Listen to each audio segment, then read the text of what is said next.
Hello guys, so for this video, we will be talking about integral calculus, but this time our function that we'll be solving will lead us or give us inverse trigo function. So we have here an example, integral of x squared plus 3 over x times the square root of x squared minus 4 dx.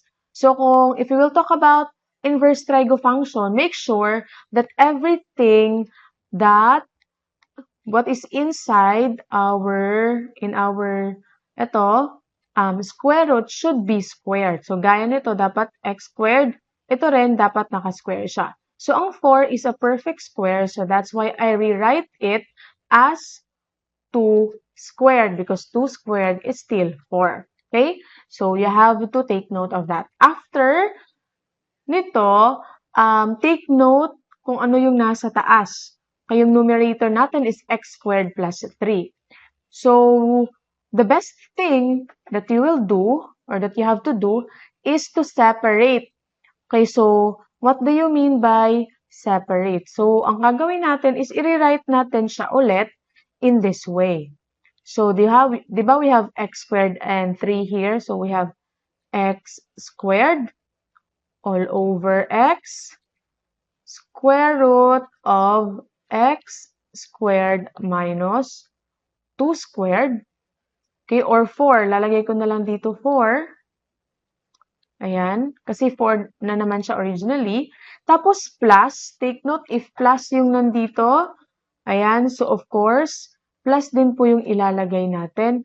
Plus integral of 3. Ito. Okay, 3. All over.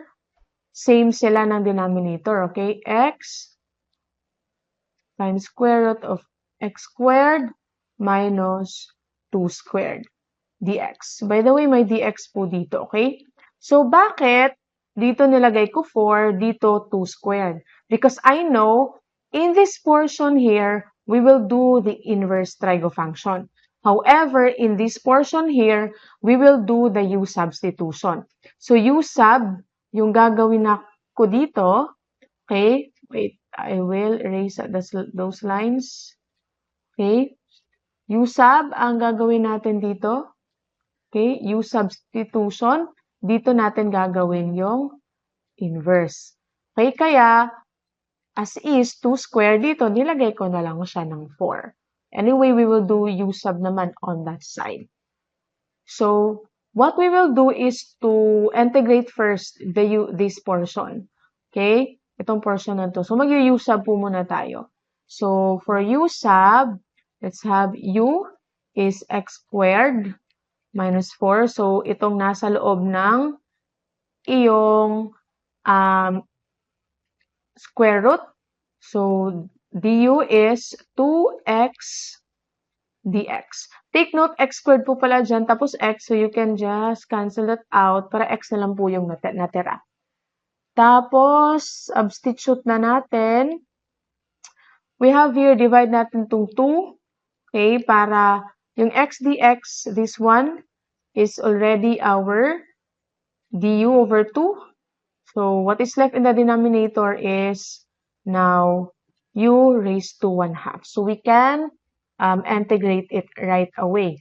So, kung substitute natin, we have du over 2. Tapos, ito, u raised to 1/2. So, itong 2 or 1/2, yung 2 na nasa baba or 1/2, di ba, we can put it outside. So, we can have it 1/2. And then, itong this u raised to 1/2, we can put it on our numerator. So, magiging u raised to negative 1/2 du. So, the integral of that, just use the general power formula, will be u raised to 1/2 over 1/2. Or lagyan na lang natin siya ng parenthesis. Hindi ko muna siya lalagyan ng plus c because we're not yet done. May inverse pa tayo na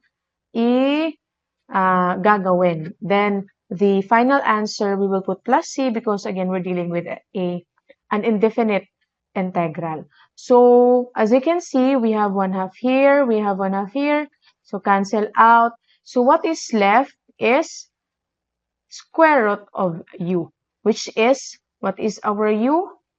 U here is, ito, where is it? Wait, there.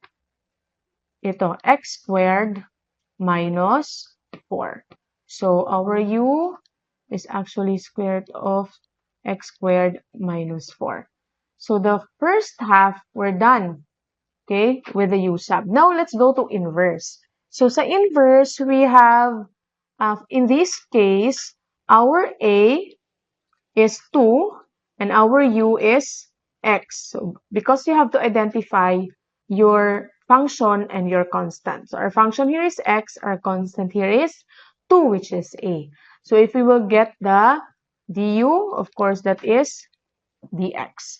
And the 3, we can put it outside the integral sign because that is a constant. So, if we will rewrite that, it will become 3. Lagyan natin dyan plus. Okay, that's du. Our dx is our du. All over, our x is u. So, u, then square root of u squared minus a squared. Which, dito, this is actually equal to arc second. So, I will put it here. Pag ganito yung mukha niya, can arrive sa ganyang mukha, okay, it's actually equal to 1 over a, tapos arc sec, okay, or, ayan, tapos u, absolute value over a plus c. So, yun yung formula. So, if you arrive sa ganito talaga na mukha, you can just directly substitute or use that formula. So, magiging plus 3 kasi may 3 tayo.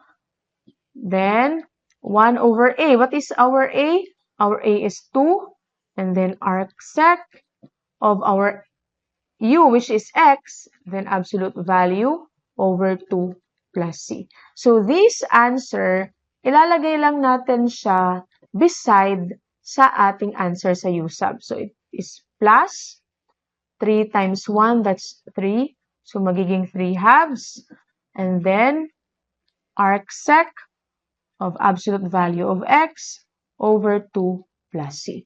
So, meron na po tayong answer. So, ito po yung ating final answer.